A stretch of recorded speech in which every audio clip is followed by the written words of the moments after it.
n'ont pas couru. Et Quentin a choisi le 1500 mètres pour tenter de se qualifier également pour Barcelone. Le vent, malheureusement, risque de nuire également aux performances, comme c'est le cas pour les courses de vitesse.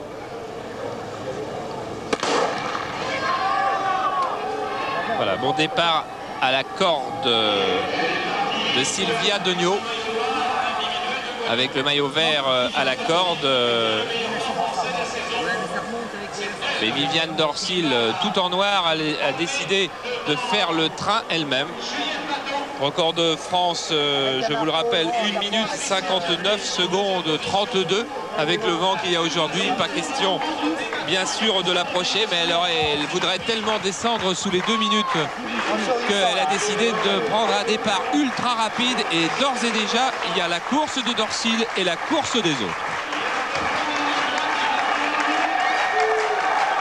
Assez étonnant de voir une favorite prendre autant d'avance dans les 200 premiers mètres.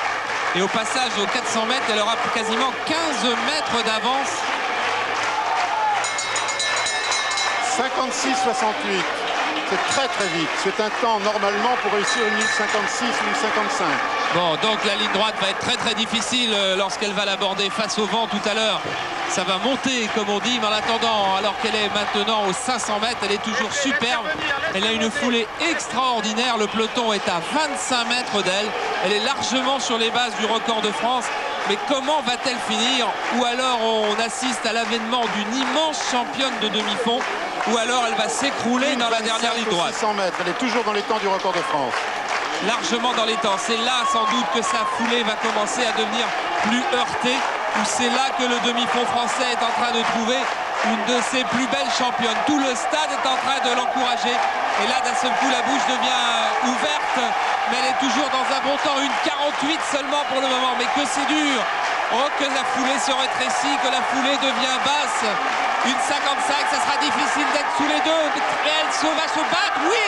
Une 59-30, record de France.